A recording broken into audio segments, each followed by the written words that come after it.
Breaking లో చూస్తున్నాం. వికారాబాద్ ఘటనలో అరెస్టుల పర్వం కొనసాగుతోంది. తాజాగా కొడంగల్ మాజీ ఎమ్మెల్యే పట్నం నరేందర్ రెడ్డిని పోలీసులు అరెస్ట్ చేశారు. కేబీఆర్ పార్క్ లో మార్నింగ్ వాక్ చేస్తుండగా పట్నం నరేందర్ రెడ్డిని అదుపులోకి తీసుకున్నారు పోలీసులు. లగచర్లలో కలెక్టర్ అధికారులపై దాడి కేసులో కుట్ర చేశారని పట్నం నరేందర్ రెడ్డిపై ఆరోపణలున్నాయి. సోమవారం దుద్యాల మండలం లగచర్లలో ఫార్మా కంపెనీ ఏర్పాటుకు భూసేకరణపై ప్రజాభిప్రాయ సేకరణకు కలెక్టర్తో పాటు పలువురు అధికారులు వెళ్లారు. అయితే కలెక్టర్ అధికారులను రైతులు అడ్డుకున్నారు. దీంతో అధికారులు రైతుల మధ్య తోపులాట జరిగింది. మాటామాటా పెరగడంతో కలెక్టర్ ప్రతీక్ జైన్తో పాటు కొడంగల్ డెవలప్మెంట్ అథారిటీ ప్రత్యేక అధికారి వెంకటరెడ్డి సహా పలువురు అధికారులపై దాడి చేశారు రైతులు. కలెక్టర్ అధికారుల వాహనాలను రాళ్లతో ధ్వంసం చేశారు. ఈ ఘటనలో ఇప్పటివరకు 55 మంది అరెస్ట్ అయితే ఇవాళ ఉదయం కొడంగల్ మాజీ ఎమ్మెల్యే పట్నం నరేందర్ రెడ్డిని కూడా అరెస్ట్ చేశారు. లేటెస్ట్ ఇన్ఫో అంశానికి సంబంధించి అందించడానికి మా హైదరాబాద్ బ్యూరో చీఫ్ రమణ సిద్ధంగా ఉన్నారు. రమణ, ఇవాళ పట్నం నరేందర్ రెడ్డిని అరెస్ట్ చేశారు పోలీసులు అంటున్నారు, ఏమిటి అప్డేట్స్? బాబు, అంటే మొత్తంగా ఈ ఇష్యూ అయితే ఇంకా చాలా సీరియస్ గానే కొనసాగుతోంది. ప్రస్తుతం మనకి వికారాబాద్ జిల్లాలో ముఖ్యంగా కొడంగల్ పరిసర ప్రాంతాల్లో అయితే పోలీసుల ఆంక్షలు కొనసాగుతున్నాయి. అరెస్ట్ల పర్వం, మరోవైపు పోలీసులకు సంబంధించిన ఆంక్షలు కూడా ఇప్పటికీ కొనసాగుతున్నాయి. ఇంటర్నెట్ సేవలకు సంబంధించి ఇప్పటికీ నిలిపివేసిన పరిస్థితి కనిపిస్తోంది. ఇది ఇలా ఉంటే ఇక ఈ ఘటనకు సంబంధించి మాత్రం ఇది కుట్ర కోణం ఉందనేటువంటి విషయాన్ని ప్రభుత్వం చెప్తోంది. చాలా సీరియస్ గా ఈ ఇష్యూను తీసుకుని అటు ముఖ్యమంత్రి స్థాయిలో ముఖ్యమంత్రి కూడా ఇప్పటికే ఆదేశాలు జారీ చేశారు. ఇందులో రాజకీయ కోణం కూడా ఉంది కాబట్టి ఖచ్చితంగా రాజకీయ నాయకులకు సంబంధించి ఎవరు ఈ కుట్రకు కారణం అనేటువంటి విషయంలో పూర్తి స్థాయిలో విచారణ చేయాలంటూ కూడా పోలీసులను ఆదేశించారు. దానిలో భాగంగానే నిన్నటి నుంచి కూడా ఆ విచారణ సీరియస్ గా కొనసాగుతోంది. ఐజీ సత్యనారాయణ ఆధ్వర్యంలో ప్రస్తుతం పోలీసుల విచారణ అయితే కొనసాగుతోంది. వరుసగా అరెస్టుల పర్వం కొనసాగుతున్న నేపథ్యంలో ముఖ్యంగా ఎవరైతే ఆ రోజు సురేష్ బీఆర్ఎస్ నాయకుడిగా చేస్తున్నటువంటి ఈ వ్యక్తి మొత్తం ఈ వ్యవహారంలో కీలక సూత్రధారిగా ఉన్నాడనే ఆరోపణ అయితే ఆ పోలీసులు చేస్తున్నారు. దానిలో భాగంగా అతనికి సంబంధించిన ఫోన్ కాల్ డేటా ఇవన్నీ పరిశీలించిన సందర్భంలో పట్నం నరేందర్ రెడ్డి ప్రస్తుతం అది కొడంగల్ సంబంధించిన మాజీ ఎమ్మెల్యే ఎవరైతే పట్నం నరేందర్ ఉన్నారో అతని ఆ ఫోన్ అతను చాలా సార్లు మాట్లాడినట్టుగా ప్రస్తుతం పోలీసులు చెప్తున్నారు. ఈ మొత్తం విచారణలో భాగంగానే పట్నం నరేందర్ రెడ్డిని ఈ రోజు ఉదయం కేబీఆర్ పార్క్ వద్ద ఆయన వాకింగ్ చేసిన సందర్భంలో అతను అరెస్ట్ చేశారు. మొత్తం 12 మంది ఇప్పటికి అరెస్ట్ అయ్యారు. అధికారికంగా 12 మంది రిమాండ్ తరలించారు. ప్రస్తుతం ఇంకా కీలక సూత్రధారి చేస్తున్న సురేష్ ను అదుపులోకి తీసుకోవాల్సి ఉంది. దానికి సంబంధించి కూడా పోలీసులు ప్రస్తుతం అతనికి సంబంధించి ప్రత్యేక టీమ్స్ రంగాల గురించి అతని కోసం తీవ్రంగా గాలిస్తూ ఉన్నాయి. ఏదేమైనా ఇటు రాజకీయంగా కేసు ఇటు తీవ్ర దుమారం వేస్తున్నారు. ఎందుకంటే ఆల్రెడీ ఫార్మాసిటీకి సంబంధించి చాలా వ్యతిరేకత ఉందనేటువంటి ఆరోపణ బీఆర్ఎస్ నాయకులు అటు బీజేపీ చేస్తోంది.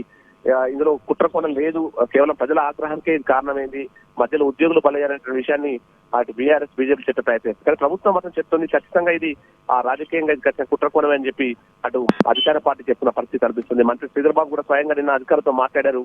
ఆ కలెక్టర్ తో పాటు అక్కడి ఎస్పీని కూడా పిలుచుకుని మరి ఇక్కడ సమీక్ష నిర్వహించారు. ఈ కేసులో ఎవరెవరు ఉన్నారో వారందరినీ కూడా వదిలిపెట్టొద్దనేటువంటి విషయాన్ని కూడా ఆయన స్పష్టం చేసే ప్రయత్నం చేశారు. ప్రస్తుతం అయితే ఈ అరెస్ట్ల పర్వం కొనసాగుతున్న నేపథ్యంలో పట్నం నరేందర్ రెడ్డిని మాత్రం పరిగికి తరలించారు. పరిగికి తరలించిన తర్వాత అతన్ని మరి రిమాండ్ చేస్తారా, ఏం చేయబోతున్న విషయంలో మరి కాస్త స్పష్టత వచ్చే అవకాశం ఉంది. ఓకే రమణ, బీఆర్ఎస్ కార్యకర్త పేరు ఒకటి బాగా వినిపిస్తోంది, మరి అతన్ని ట్రేస్ చేశారా పోలీసులు? అలాగే ఇంకెవరు అనుమానితులు ఉన్నారు ఇందులో?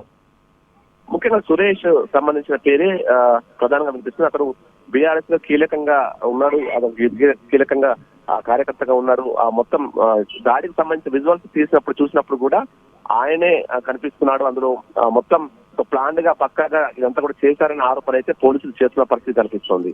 అటు ప్రభుత్వం కూడా ఈ ఘటన సీరియస్ గా తీసుకుని ప్రస్తుతం విచారణ చేస్తున్న నేపథ్యంలో అందరి కాల్ డేటాస్ కూడా పరిశీలిస్తున్నారు. ముఖ్యంగా గ్రామస్తులను కూడా ఆల్రెడీ ఎవరైతే అదుపు తీసుకున్న రైతులను వారు విచారించిన సందర్భంలో కూడా కేవలం రాజకీయ నాయకుల ప్రమేయమే ఎక్కువ కనిపిస్తున్నటువంటి ఆరోపణ పోలీసులు చేస్తున్నారు. అయితే విచారణ జరుగుతున్న నేపథ్యంలో దీనికి సంబంధించి పూర్తి ఎవరైతే పోలీసులు వెల్లడించడం లేదు. కానీ మరోవైపు ఎవరైతే మీరు చెప్పినట్టుగా సురేష్ ఎవరైతే ఉన్నారో కీలక నాయకుడుగా చెప్తున్నారో అతను ఈ కీలక సూత్రధారిగా ఉన్నారు కాబట్టి అతన్ని ముందు అదుపులోకి తీసుకుంటే ఈ కేసులో పూర్తి వివరాలు తెలిసే అవకాశం ఉన్నటువంటి భావనలో పోలీసులు ఉన్నారు. కాబట్టి ఇప్పటికే 4 ప్రత్యేక బృందాల ద్వారా ఆయన గురించి పూర్తిగా అన్ని చోట్ల బృందాలకి సోదాలు చేస్తూ ఉన్నాయి, అతను పట్టుకునే ప్రయత్నం చేస్తూ ఉన్నాయి. ప్రస్తుతం అయితే టెన్షన్ వాతావరణం అయితే కొనసాగుతోంది. ఖచ్చితంగా ఇంకా వచ్చే సందర్భాల్లో ఇంకా కొంతమంది అరెస్ట్ అయ్యే అవకాశం కూడా కనిపిస్తున్నాయి. బాబు, ఓకే, టోటల్ గా అసలు ప్రస్తుతం ఉన్నటువంటి కండిషన్ లో పోలీసుల ప్లానింగ్ ఎలా ఉంది యాజ్ ఇఫ్ నౌ? ఆల్రెడీ ఇంతకుముందు చెప్పినట్టుగా మాజీ ఎమ్మెల్యే పట్నం నరేందర్ రెడ్డి పలుసార్లు వీరితో మాట్లాడడం చెప్తున్నారు. అంతా కూడా ఒక పక్కా ప్లాన్, అంటే ఎప్పుడైతే సర్వే కోసం వస్తున్నారని తెలిసిన సందర్భంలోనే ఇదంతా పూర్తి స్థాయిలో ఒక ప్రణాళిక తయారు చేసి స్కెచ్ చేసుకుని మరి ఈ దాడికి తెగబడ్డట్టుగా వారే చెప్పారు. అంటే ఒక లేని ఆందోళన చూపెట్టే ప్రయత్నం చేశారనే ఆరోపణ అయితే ప్రధానంగా పోలీసులు చేస్తారు, ఇటు అధికార పార్టీ చేస్తోంది. కానీ స్థానికంగా ఉన్న నాయకులు కావచ్చు, ఇటు బీఆర్ఎస్ సంబంధించిన నాయకులు చూసే మనం కేటీఆర్ కావచ్చు, హరీష్ రావు వీళ్ళందరూ కూడా మాట్లాడారు. వాళ్ళంతా కూడా చెప్తున్నారు కేవలం ప్రజాగ్రహమే అక్కడ చాలా మంది వ్యతిరేకిస్తున్నారు. ఆ వ్యతిరేక సందర్భంలోనే ఈ దాడి జరిగినటువంటి ఆరోపణ చేస్తున్న ప్రయత్నం జరుగుతుంది. ప్రస్తుతం అయితే పోలీసులు పూర్తి స్థాయిలో వీరందరికి సంబంధించిన ఫోన్ కాల్ డేటాను పరిశీలించడంతో పాటు ఆ వీడియో ఫుటేజ్ కూడా ఆల్రెడీ తీసుకున్నారు కాబట్టి ఆ దాడి జరిగినప్పుడు ఏవైతే ఇన్సిడెంట్ సందర్భంగా జరిగిన ఆ దృశ్యాన్ని కూడా మొత్తం పూర్తిగా మానిటరింగ్ చేస్తున్నారు. వాటిని మానిటరింగ్ చేసి మరి కొంతమంది అనుమానితులను ఆల్రెడీ అదుపులోకి తీసుకున్నారు. 12 మందిని నిన్న రాత్రి రిమాండ్ కు తరలించారు. ఇప్పుడు మెల్లమెల్లగా అంటే సురేష్ తో పాటుగా ముఖ్యంగా మాజీ ఎమ్మెల్యే ప్రస్తుతం డాక్టర్ నరేందర్ రెడ్డి సంబంధించి ప్రధానంగా అతని పేరు వినిపిస్తున్న నేపథ్యంలో నరేందర్ రెడ్డి కూడా అదుపు తీసుకున్నారు. అతన్ని విచారించిన తర్వాత రిమాండ్ కు తరలించే అవకాశం కల్పిస్తోంది. మొత్తంగా బీఆర్ఎస్ సంబంధించిన పార్టీకి సంబంధించిన కుట్రకోణం ఉంది అనేటువంటి ఆరోపణే బలంగా ఇటు పోలీసులు చేస్తున్న పరిస్థితి కనిపిస్తోంది. పూర్తిగా అంటే మరి కాసేపట్లో నరేందర్ రెడ్డిని అయితే పరిగికి తీసుకొచ్చి రాబోతున్నారు కాబట్టి అతన్ని విచారించిన తర్వాత రిమాండ్ తరలిస్తారా, రిమాండ్ రిపోర్ట్ లో పోలీసులు ఏం వెల్లడించబోతున్నారు, ఇంకా ఎవరెవరి పేర్లు అందులో ప్రస్తావించబోతున్న విషయంలో మాత్రం ఆసక్తి నెలకొంది. Okay, thank you Ramana.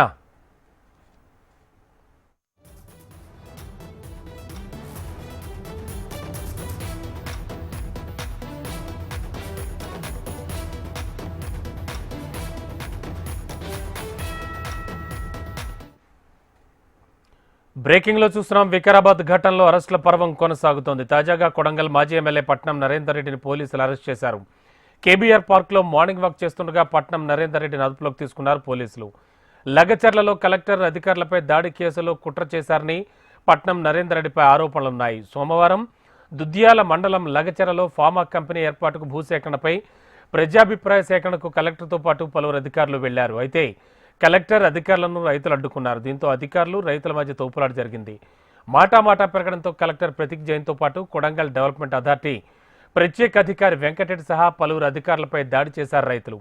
Collector అధికారుల వాహనాలను రాళ్లతో ధ్వంసం చేశారు. ఈ ఘటనలో ఇప్పటివరకు 55 మంది అరెస్ట్ అయ్యారు. ఇవాళ ఉదయం కొడంగల్ మాజీ ఎమ్మెల్యే పట్నం నరేందర్ రెడ్డిని అరెస్ట్ చేశారు పోలీసులు.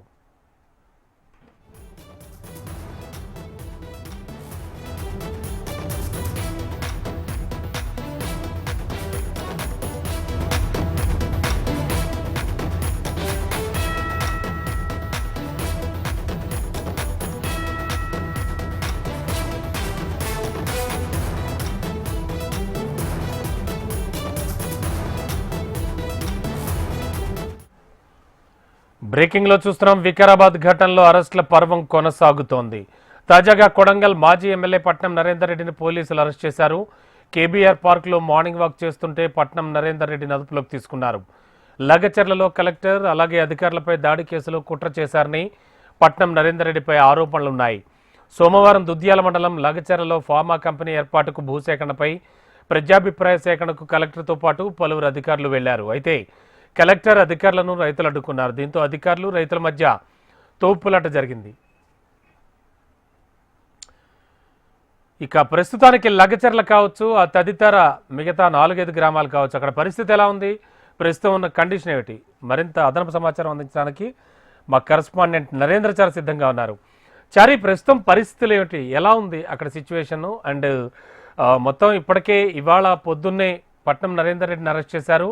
అండ్ ఇంకా అనుమానితులు ఎవరైనా ఉన్నారని, ఆయా ప్రాంతాల్లోనే ఉన్నారని సమాచారం ఉందా పోలీసులకి? ప్రస్తుతం సిచ్యువేషన్ ఏంటి?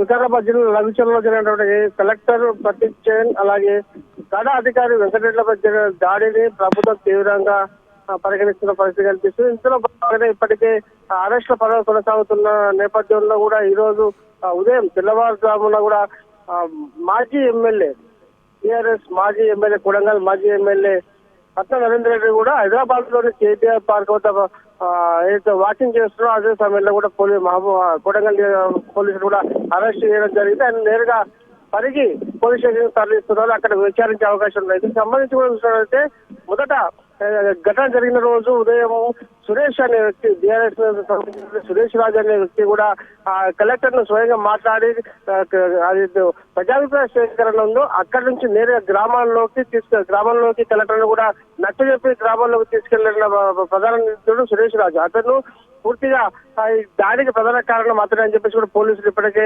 నిర్ధారణకు రావడం జరిగింది. అందుకు అతని పైన కూడా ఇప్పటికే 3 నాన్ బెయిలబుల్ కేసులు కూడా నమోదు చేసిన పరిస్థితి కనిపిస్తుంది. అలాగే ఈ సురేష్ రాజుకు సంబంధించి కూడా ఇప్పటి వరకు దాదాపు 42 కాల్స్ కూడా పట్నం నరేంద్ర రెడ్డితో మాట్లాడినట్టుగా తెలుస్తుంది. అదే సమయం రోజు కూడా ఈ 42 కాల్స్ కూడా కాల్ డాటా ద్వారానే కానీ ఇప్పటికీ పట్నం నరేంద్ర రెడ్డిని కూడా పోలీసులు అరెస్ట్ చేసిన పరిస్థితి. అయితే ఇందుకు సంబంధించి చూసుకున్నట్లయితే ప్రధానంగా నిందితుడు అక్కడ ఉన్నటువంటి అలచని రేపేందుకు సురేష్ రాజు ఒక పథకం ప్రకారం చేసినట్టుగా పోలీసులు భావిస్తున్నారు. ఇందులో భాగంగా ఇప్పటికే మొత్తం 50 మందిని కూడా పోలీసులు విచారించడం జరిగింది. అందులో 34 మందిని కూడా వదిలిపెట్టేసి మిగతా 16 మందిని మాత్రం ఇప్పటికే కొడంగల్ నిన్న అర్ధరాత్రి కొడంగల్ ఫస్ట్ క్లాస్ మెజిస్ట్రేట్ ముందు కూడా హాజరుపరచడం జరిగింది. 1:30 ప్రాంతంలో కొడంగల్ మెజిస్ట్రేట్ ముందు కూడా రాత్రి పోలీసులు ఈ 16 మందిని కూడా హాజరుపరిచి తర్వాత జైలుకు పంపించడం జరిగింది. అలాగే ఇప్పుడు ఉదయం తెల్లవారుజామున కేపీఆర్ పార్క్ లో ఏదైతే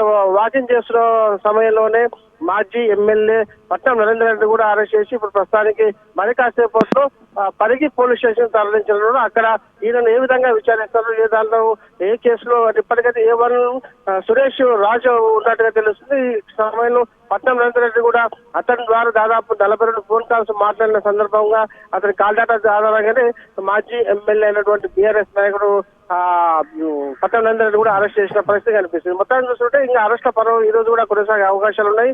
ఇప్పటికే మొత్తం 31 మంది పైన కూడా 34 మంది పైన కూడా కేసులు నమోదు చేయడం జరిగింది. 16 మంది పైన కూడా ఇప్పటికే కేసులు అరెస్ట్ చేసి రిమాండ్ తరలించిన పరిస్థితి కనిపిస్తుంది. మరి ముందు కూడా ఈ కేసులు ఇన్వాల్వ్ చేస్తారా అని మాత్రం ఇంకా మరి కాసేపు తెలిసే అవకాశాలు ఉన్నాయి. Ramana. Okay, thank you Chari. Yes right. AP assembly కార్యకలాపాలు లైవ్ లో చూద్దాం.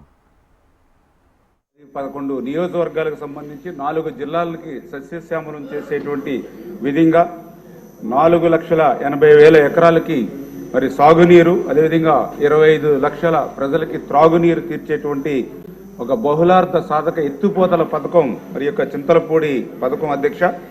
అది ఎంత ప్రాధాన్యత కలిగినటువంటి పథకం. ఆ రోజు గౌరవ ముఖ్యమంత్రి చంద్రబాబు నాయుడు గారు 2014, 2019లో అత్యంత ప్రాధాన్యతనిచ్చి, ఎందుకు నేను ఈ మాట చెప్తూ ఉన్నానంటే ఏదైతే 2014కు ముందు చింతలపూడి ఎత్తుపోతల పథకం ప్రారంభమైనప్పటికీ కూడా ఆ రోజు 14కు ముందు 5 సంవత్సరాల్లో ఈ పథకానికి కేవలం 323 కోట్ల రూపాయలు, అంటే పనుల్లో 5% మాత్రమే 14కు ముందు 5 సంవత్సరాల్లో పనిచేస్తే, అదే 14-19 తెలుగుదేశం ప్రభుత్వం హయాంలో 3,038 కోట్ల రూపాయలు ఖర్చు పెట్టి, అంటే పనుల పురోగతిలో 40% పనులు 5 సంవత్సరాల్లో తెలుగుదేశం ప్రభుత్వ హయాంలో చేసినటువంటి పరిస్థితి అధ్యక్ష. మరి తర్వాత ఏదైతే 2019, 2024 మరి గత ప్రభుత్వ 5 సంవత్సరాల్లో చూస్తే కేవలం 760 కోట్లు మాత్రమే, అంటే కేవలం 5% మాత్రమే పనులు ముందుకెళ్లినటువంటి పరిస్థితి అధ్యక్ష. అంటే ఈ రకంగా 40% ఆ రోజు తెలుగుదేశం ప్రభుత్వ హయాంలో చేసినటువంటి పనులను కూడా గత 5 సంవత్సరాల ప్రభుత్వం నిర్లక్ష్యం చేయడం వల్లే ఈ రోజు ఈ చింతలపూడి ఎత్తుపోతల పథకానికి ఈ రకమైనటువంటి దుస్థితి ఏర్పడినటువంటి పరిస్థితి అధ్యక్ష. రెండవది ఏదైతే గౌరవ శాసనసభ్యులు కూడా 2014, 2019లో ఈ యొక్క పనులు పురోగతి ఉన్నాయి. 2019, 2024లో ఈ పనులు ఆగిన మాట వాస్తవమా అని ఆయన కూడా అడగడం జరిగింది అధ్యక్ష. వాస్తవం అధ్యక్ష, ఎందుకంటే 2018లో, ఎందుకంటే ఆ రోజు తెలుగుదేశం ప్రభుత్వం ప్రాధాన్యతలో చింతలపూడిని ముందుకు తీసుకెళ్తూ ఉంటే ఆ రోజు వైఎస్ఆర్సీపీ పార్టీ ప్రతిపక్షంలో ఉండి ఆ రోజు తన అనసూయల చేత ఆ రోజు చింతలపూడి ఎత్తిపోతల మీద, పట్టిసీమ మీద, పురుషోత్తపట్నం మీద కూడా ఎన్జీటీకి కేసులేసి ఈ పథకాలు పూర్తవుతే తెలుగుదేశం ప్రభుత్వానికి మంచి పేరు వస్తుందని ఆ రోజు నిలుపుదల చేసేటువంటి విధంగా ఆ రోజు వైఎస్ఆర్సీపీ పనిచేసినటువంటి పరిస్థితి అధ్యక్ష. ఆ రకంగా ఏదైతే ఆ 2018లో ఎన్జీటీ వేసినటువంటి కేసు ఫలితంగా 2021 డిసెంబర్ వైఎస్ఆర్సీపీ ప్రభుత్వం అధికారంలో ఉన్నప్పుడు ఎన్జీటీ ఏదైతే 73 కోట్ల రూపాయలు పెనాల్టీ విధించడంతో పాటు ఏదైతే 3 నెలల్లో పర్యావరణ అనుమతులు తీసుకోమని ఆ రోజు మరి ఎన్జిటి తీర్పునివ్వడం జరిగింది అధ్యక్ష. దురదృష్టం ఆ రోజు ఉన్నటువంటి వైఎస్ఆర్సీపీ ప్రభుత్వం 3 నెలల్లో ఏదైతే పర్యావరణ అనుమతి తీసుకోమని చెప్పినా కూడా మరి వాళ్ళు మిగిలినటువంటి 3 సంవత్సరాల్లో కూడా ఆ పని చేయనటువంటి పరిస్థితులు, ఆ పనులన్నీ కూడా నిలిచిపోయినటువంటి పరిస్థితి వాస్తవం అధ్యక్ష. అందుచేతే ఈరోజు ఈ ప్రభుత్వం ఎన్డీఏ ప్రభుత్వం అధికారంలోకి వచ్చింది. ఖచ్చితంగా ఈ ప్రభుత్వం మరి ఏదైతే చింతలపూడి పథకానికి అత్యంత ప్రాధాన్యత ఇచ్చేటువంటి పరిస్థితి, ఏదైతే ఈ చింతలపూడికి ఉన్నటువంటి అవరోధాలు ఏవైతే ఉన్నాయో వీటన్నిటినీ కూడా మరి పరిష్కరించుకుని, ఎందుకంటే మేము కూడా అధికారంలోకి వచ్చి 5 నెలల్లోనే ఈ చింతలపూడి మీద గౌరవ ముఖ్యమంత్రి చంద్రబాబు నాయుడు 6 సార్లు ఆయన పర్సనల్ గా రివ్యూ చేయడం జరిగింది అధ్యక్ష. మేము కూడా 7-8 సార్లు మేము కూడా రివ్యూస్ ఆ కలెక్టర్స్ తోటి ఎవరైతే ల్యాండ్ ఎక్వేషన్ ఏదైతే ప్రాబ్లం ఉందో వాళ్ళందరితో కూడా రివ్యూ చేసి మరి చంద్రబాబు నాయుడు గారు కూడా చాలా క్లియర్ గా మొన్న రివ్యూలో కూడా చెప్పడం జరిగింది. ఏదైతే ప్రాధాన్యత ఎత్తిపోతల్లో చింతలపూడి ప్రాధాన్యత ఉంది కాబట్టి దీనికి కూడా ఒక ఫస్ట్ ఫేజ్ సెకండ్ ఫేజ్ గా ఒక 2500 కోట్ల రూపాయలతోటి ఫస్ట్ ఫేజ్ లో మనం దానికి నిధులు కేటాయించి ఒక 3 లక్షల ఎకరాలకి సాగునీరు అదేవిధంగా త్రాగునీరు అందించేటువంటి విధంగా దీనికి ముందుకు తీసుకెళ్లమని చెప్పేసి కూడా మరి చంద్రబాబు నాయుడు గారు కూడా ఆదేశాలు ఇవ్వడం జరిగింది అధ్యక్ష. ఆయన ఆదేశాలకు అనుగుణంగానే మొన్న పెట్టినటువంటి బడ్జెట్ లో కూడా నిధుల సమస్య ఉన్నప్పటికీ కూడా చింతలపూడి పథకానికి ఆ నిధులు కూడా మన బడ్జెట్ లో మరి కేటాయింపులు జరిగినటువంటి పరిస్థితి కూడా మీకు తెలుసు కూడా అధ్యక్ష. అదేవిధంగా ఏదైతే ఇంకా సేకరణకు సంబంధించి ఇంకా 934 ఎకరాలు ఇంకా సేకరణ చేయవలసి ఉంది అధ్యక్ష. ఇందులో కూడా మరి 4 రకాలుగా, అంటే ఒకటి కొంతమంది రైతులు కోర్టులకు వెళ్ళి స్టేలు తెచ్చుకునేటువంటి పరిస్థితి ఉంది. కొంతమంది రైతులు కోర్టులకు వెళ్ళకపోయినా ఫిజికల్ గా అక్కడ ఏదైతే వాళ్ళకి ఇచ్చినట్టు అవార్డు ఏదైతే ఉందో అది అమౌంట్ సరిపోవట్లేదని కొంతమంది ఫైట్ చేస్తున్నటువంటి పరిస్థితి ఉంది. కొంతమందికి అథారిటీకి కూడా మన డబ్బులు చెల్లించినటువంటి పరిస్థితి ఉంది. ఇది ఏదైతే కేటగిరీల వైడ్గా డైవర్ట్ చేసి ఆ సంబంధితమైనటువంటి అధికారులకి ఆ భూసేకరణ పనులు కూడా ఒక 3 నెలల్లో పూర్తి చేయాలనేటువంటి ఒక టార్గెట్ కూడా పెట్టుకుని ఖచ్చితంగా ఈ యొక్క ఏదైతే చింతలపూడి ఎత్తిపోతల పథకం ఏదైతే ఉందో ఈ ఆర్థిక సంవత్సరంలోనే పునఃప్రారంభించి నెక్స్ట్ ఇయర్ కి కొంతమేరైనా నీరిచ్చి ఒక 2 years లో ఈ చింతలపూడి ఎత్తిపోతల పథకాన్ని పూర్తి చేయాలనేటువంటి కృతనిశ్చయంతో ఈ ప్రభుత్వం గత 5 నెలల నుంచి కూడా పనిచేస్తూ ఉన్నటువంటి పరిస్థితిని కూడా మీ దృష్టికి తీసుకొస్తూ ఉన్నాను అధ్యక్ష. మరి ఈ సందర్భంగా ఒక చిన్న విషయాన్ని కూడా, అంటే ఈ 5 నెలల్లోనే ఇంత కష్టపడి ఇన్ని నిధులు కేటాయించి ఈ ప్రాజెక్టుని ముందుకు తీసుకెళ్ళడానికి అటు ముఖ్యమంత్రి గారి దగ్గర నుంచి ఎన్డీఏ ప్రభుత్వం పనిచేస్తూ ఉంటే ఈ వైఎస్ఆర్సీపీ దానికి ఒక కరపత్రిక ఉంది అధ్యక్ష.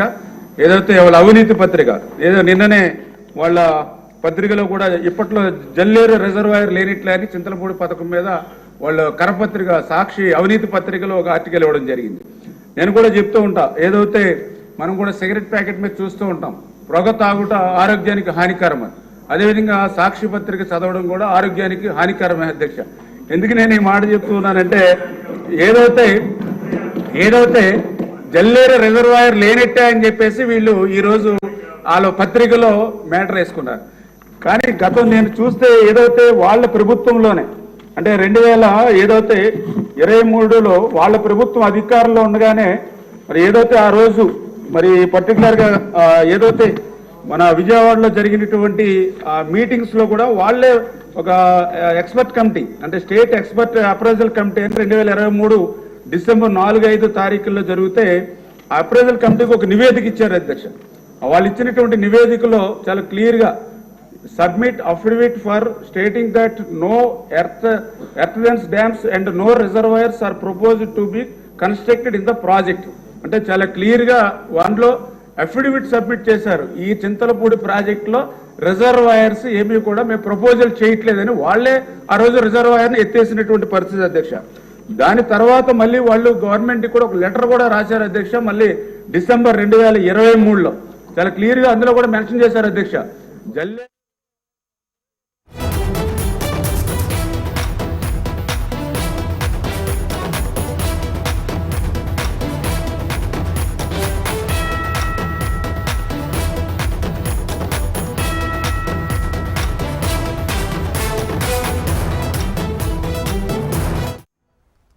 బ్రేకింగ్ లో చూస్తున్నాం. నైరుతి బంగాళాఖాతంలో అల్పపీడనం కొనసాగుతోంది. అల్పపీడనానికి అనుబంధంగా ఉపరితల ఆవర్తనం తోడవడంతో బలహీనపడే అవకాశం ఉన్నట్లుగా సమాచారం. అల్పపీడనం మరో 2 రోజుల్లో తమిళనాడుకు చేరుకునే అవకాశం ఉందని వాతావరణ శాఖ పేర్కొంది. అల్పపీడనం ప్రభావంతో కోస్తా జిల్లాలో కొన్ని ప్రాంతాల్లో మోస్తరు వర్షాల నుంచి భారీ వర్షాలు పడే అవకాశం ఉందని వాతావరణ శాఖ వెల్లడించింది. నెల్లూరు, ప్రకాశం, బాపట్ల జిల్లాల్లో భారీ వర్షాలు పడతాయని ఐఎండీ వెల్లడించింది. దక్షిణ కోస్తా తీరం వెంబడి గంటకు 35 నుంచి 45 కిలోమీటర్లు గరిష్టంగా, అలాగే 55 కిలోమీటర్ల వేగంతో కూడా గాలులు వీస్తాయని వాతావరణ శాఖ స్పష్టం చేసింది. దక్షిణ కోస్తా తీరంలో మత్స్యకారులు వేటకు వెళ్లొద్దని హెచ్చరించింది. లేటెస్ట్ ఇన్ఫో అందించడానికి మా కరెస్పాండెంట్ అనురాధ విశాఖ నుంచి లైవ్లో సిద్ధంగా ఉన్నారు. అనురాధ, ఏం జరుగుతోంది? వాతావరణ శాఖ అధికారులు ఏం తెలియజేశారు? అండ్ ప్రస్తుతానికి క్లైమేటిక్ కండిషన్స్ ఎలా ఉన్నాయి? ఎంత క్లౌడీగా ఉందా? ఏమిటి సిచ్యువేషన్? రమణ, ప్రస్తుతం బంగాళాఖాతంలో, నైరుతి బంగాళాఖాతంలో అల్పపీడనం కొనసాగుతూ ఉంది. ఇది నిన్న ఏర్పడినప్పటికీ కూడా అల్పపీడనం చాలా స్లోగా తన గమనాన్ని కొనసాగిస్తూ ఉంది. 2 రోజుల్లో తమిళనాడు తీర ప్రాంతం వరకు చేరే అవకాశం అయితే ఉంది. అయితే అదే దానికి అనుబంధంగా ఏదైతే బంగాళాఖాతంలో ఒక ఉపరితల ఆవర్తనం కూడా ప్రస్తుతం కొనసాగుతూ ఉంది.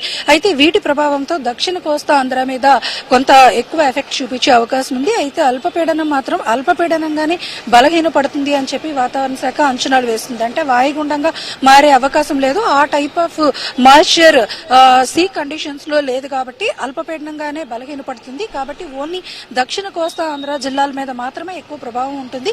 అయితే నెల్లూరు, బాపట్ల, ప్రకాశం ఈ జిల్లాల్లో కొంత భారీ నుంచి అతి భారీ వర్షాలు కురిసే అవకాశం ఉంది ఈ 2 రోజుల పాటు. మిగిలిన ప్రాంతాల్లో ఉపరితల ఆవర్తనం కొనసాగుతూ ఉంది కాబట్టి అక్కడక్కడ ఒక మోస్తారు వర్షాలు మాత్రమే కురుస్తాయి. మొత్తానికి ఏపీ అంతటా కూడా సాధారణమైన వర్షాలు ఈ 2 రోజుల పాటు ఉండే అవకాశం ఉంది. కొన్ని ప్రాంతాల్లో మాత్రం భారీ నుంచి అతి భారీ వర్షాలు కురుస్తాయని చెప్పి ఒక అంచనానైతే వాతావరణ శాఖ వేస్తుంది. ముఖ్యంగా దక్షిణ కోస్తా ఆంధ్ర తీర ప్రాంతాల్లో మాత్రం గంటకు 55 కిలోమీటర్ల వేగంతో గాలులు వీచే అవకాశం ఉందని చెప్తున్నారు. మిగిలిన ప్రాంతాల్లో చాలా సాధారణంగా ఎప్పట్లాగే 35 నుంచి 45 కిలోమీటర్ల వేగంతో గాలులు వీస్తాయి. దక్షిణ కోస్తా ఆంధ్ర జిల్లాలో ఉన్న తీర ప్రాంతాల్లో మాత్రం మత్స్యకారులు అప్రమత్తంగా ఉండాలని సూచనలు జారీ చేశారు. మిగిలిన అన్ని ప్రాంతాల్లోనూ కూడా వాతావరణం పొడిగానే, అంటే కాస్త నార్మల్ గానే ఉంటుంది అన్నది వాతావరణ శాఖ అంచనా. ముఖ్యంగా ఉపరితల ఆవర్తనం బంగాళాఖాతంలో కొనసాగుతున్నప్పటికీ కూడా దాని ప్రభావం ఎక్కువగా ల్యాండ్ మీద అయితే ఉండే అవకాశం ఉండదు. ముఖ్యంగా తీర ప్రాంతాల్లో మాత్రం అక్కడక్కడ కొంత తేలికపాటి వర్షాలు అయితే కురిసే అవకాశం ఉంది. ప్రస్తుతం వాతావరణం కొంత పొడిగానే ఉంది. మనం విశాఖపట్నంలో వాతావరణం వరకు కూడా చూసుకుంటే కనుక ఉష్ణోగ్రతల తీవ్రత కూడా కనిపిస్తూ ఉంది. ఎందుకంటే దక్షిణ కోస్తా ఆంధ్ర మీద తమిళనాడు మీదుగా అల్పపీడనం వెళ్తుంది. అల్పపీడనంగానే బలహీన పడిపోతుంది కాబట్టి వాతావరణం ఇటువైపు అంతా, ఉత్తరాంధ్ర వైపు అంతా కూడా పొడి వాతావరణం ఉంటుంది. దానివల్ల పగటిపూట ఎండలు ఎక్కువగా ఉంటాయి. సాయంత్రం పూట కొంత చలిగాలుల తీవ్రత అయితే మాత్రం ఉండే అవకాశం ఉందని వాతావరణ శాఖ అంచనాలు వేస్తుంది. ముఖ్యంగా శీతాకాలం స్టార్ట్ అయిపోయిన నేపథ్యంలో ఈ టైంలో, అంటే ఇది ఖచ్చితంగా సైక్లోన్స్ సీజన్ గా వెదర్ కండిషన్స్ ని చెప్తా ఉంటారు కాబట్టి అక్టోబర్ నుంచి జనవరి వరకు కూడా ఈ నెలలో ఏదైతే బంగాళాఖాతంలో అల్పపీడనాలు కేంద్రీకృతం అవుతాయో అవన్నీ కూడా ఎక్కువ శాతం ఈ టైప్, అంటే శీతాకాల వాతావరణంలో అవి బలహీనపడే అవకాశం ఉంటుంది. అలాగే ఈ అల్పపీడనం కూడా తమిళనాడు తీర ప్రాంతం వరకు 2 రోజుల్లో చేరుకున్నప్పటికీ కూడా చాలా స్లోగా దాని గమనం ఉంది కాబట్టి అక్కడ బలహీన పడిపోయే అవకాశం అయితే ఉంది. కాబట్టి పెద్దగా భారీ నుంచి అతి భారీ వర్షాలు ఏమీ కురిసే అవకాశం లేదు. కేవలం దక్షిణ కోస్తా ఆంధ్ర జిల్లాల మీద మాత్రమే భారీ వర్షాలు ఉంటాయి. మిగిలిన అన్ని ప్రాంతాల్లోని కూడా పొడి వాతావరణం ఉంటుంది. ఇప్పుడు విశాఖపట్నంలో కూడా దాదాపుగా ఉష్ణోగ్రతలు అయితే మాత్రం చాలా ఎక్కువగానే ఉన్నాయి. పగటిపూట ఉష్ణోగ్రతలు భారీగా ఉంటాయి. అంటే దాదాపుగా 35 డిగ్రీల వరకు కూడా ఉష్ణోగ్రతలు వచ్చే అవకాశం ఉంటుంది. సాయంత్రం పూట మాత్రం చలిగాలుల తీవ్రత అయితే మాత్రం కొనసాగుతుంది. తీర ప్రాంతాల్లో కూడా అంత నార్మల్ వెదర్ కండిషన్స్ ఉంటాయని వాతావరణ శాఖ తెలియజేస్తుంది. ఒక దక్షిణ కోస్తా ఆంధ్ర తీర ప్రాంతాల్లో మాత్రం కొంత అలజడి అయిన వాతావరణం ఉంటుంది. అలల ఉధృతి కొనసాగుతుంది కాబట్టి అక్కడ మత్స్యకారులు ఈ 2 రోజుల పాటు కొంత అప్రమత్తంగా ఉండాలని మాత్రం వాతావరణ శాఖ సూచిస్తుంది. Ramana, okay, thank you Anuradha. ఇక ఇవి బులెటిన్ విశేషాలు చూస్తూనే ఉండండి. హెచ్ఎం టీవీ, వార్త ఆగదు, నిజం దాగదు.